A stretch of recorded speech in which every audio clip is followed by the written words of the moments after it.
Hi, I'm Emily Flowers, certified divorce lending professional, mediator, and one of your guides here at the Divorce Allies. So today we're digging into one of the most important yet overlooked documents in your divorce. So your position statement, specifically the part about the house. Okay.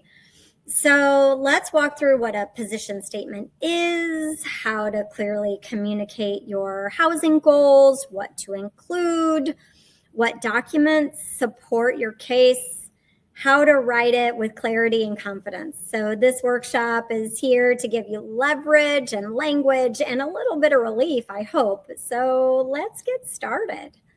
So what is a position statement and why does it matter?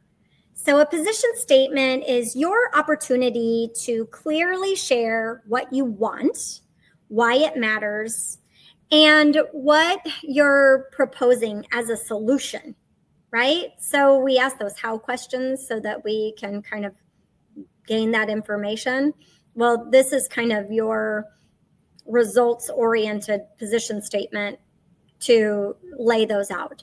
You'll submit this before mediation or court, and it's reviewed by a mediator or a judge, and sometimes your ex's attorney. So just make sure that you realize that once you put it in writing, it is then discoverable.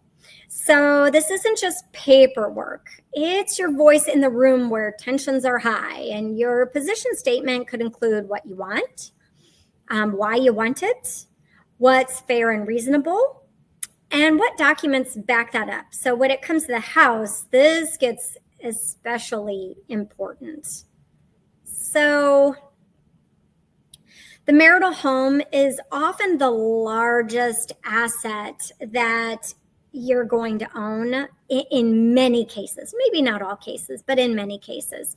And it's one of the most emotional.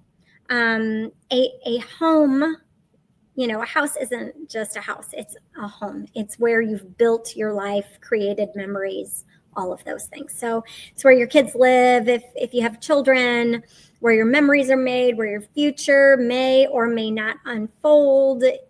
There's a lot of ties to that. So your position statement has to reflect both your emotional connection to the home, briefly and strategically, and your financial plan for what happens next. So whether you're requesting to stay, a proposal for a buyout, or suggesting a sale of the home, clarity is going to be power for you.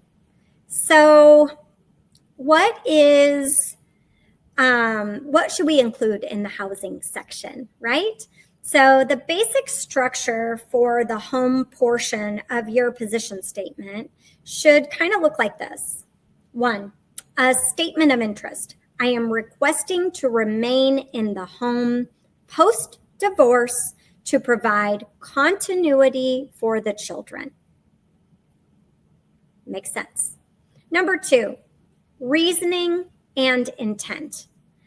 This request is rooted in the children's educational stability and my financial ability to refinance the mortgage in my name. We are speaking with clarity. We are being matter of fact. Listen to how this is coming off. Number 3, feasibility plan. I have pre-qualified with a divorce mortgage professional and can provide a formal report. Hey, I can back this up. It's not just something I want, it's something I've really looked into. 4, an alternative proposal. This is optional. I mean, if staying in the home is the number one thing and you don't want to bring this out until later, then by all means, keep it in your back pocket. But here you go. If a buyout is not mutually agreeable, I am also opening to listing the home with a neutral real estate professional. Keep it in your pocket for later. This doesn't have to be an option right now. And then 5, supporting documents. Attach relevant items like a pre-approval, an equity estimate, an appraisal, a market analysis, things like that. There is a such thing as a equity buyout pre-approval stating that you will give your spouse equity. You could even provide a net proceeds sheet from a title company showing how much each of you would get, or the total that you could split if you sold the home, things like that. So, documents to support that position. Divorce mortgage planning report. Number 1, it gives you the most complete information possible. It has all your options on it. It's not necessarily something you want discoverable because it's your personal information. But typically when I complete a divorce mortgage planning report, I complete a summary. And that summary is what I would consider providing as evidence that I can or cannot do something that is being requested of me, or I can or cannot do something that I am planning to do. Pre-approval letter or refinance estimate. Pre-approval letter, we can do like a refinance / equity buyout pre-approval letter as well. The refinance estimate, I don't know if I would give all that information. So kind of be careful. Again, anything that you provide in writing is discoverable. So it kind of depends upon what you're required to provide, how much detail you want to give, so on and so forth. The property tax bill and insurance, homeowners insurance declaration page. Absolutely. Real estate market analysis or Zestimate. If you can get a real estate agent to give you a comparative or competitive market analysis, if you are going to be selling the home, I would do that instead of a Zestimate. Typically it's free. So, and then a home inspection or an appraisal. A home inspection if you're selling, for sure.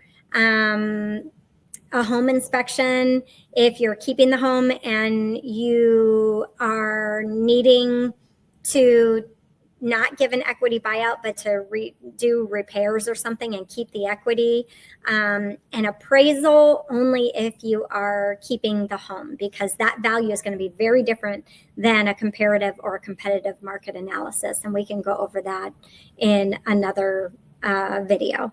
So, and a budget showing affordability. Again, discoverable. So you can decide whether you feel like a budget is something that somebody needs to know. Optional things you could provide are letters from therapists or educators or financial experts that reinforce stability needs. And then they show that your ask isn't just emotional, it's then practical, legal, and supported. So here are a few tips to keep your position statement strong, concise, a few other things, right? So we want to keep it concise. It's 1 to 2 paragraphs max for the housing section. So you just want to give a few options that you're willing to do and that you're able to do.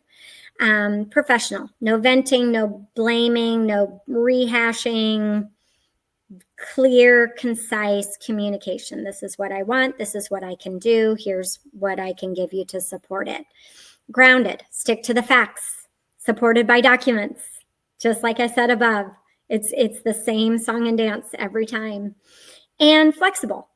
If you have a backup proposal, then make sure that you have backup A, maybe B, and C ready, but maybe not just given all at one time. You can release some of that, kind of slowly.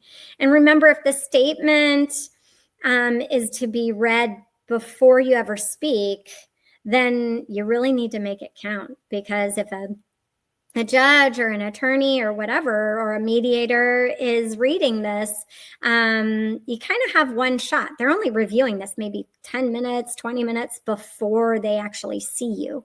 So keeping that clear, concise communication is just pertinent. So your position statement can be a powerful advocacy tool when done right. especially when it comes to the home. If you need help drafting yours, we've got templates and guidance inside the Ally Circle and the Divorce Allies. So just join us here for real examples, downloadable resources, and support. So until then, remember that your voice matters and your housing future is worth protecting.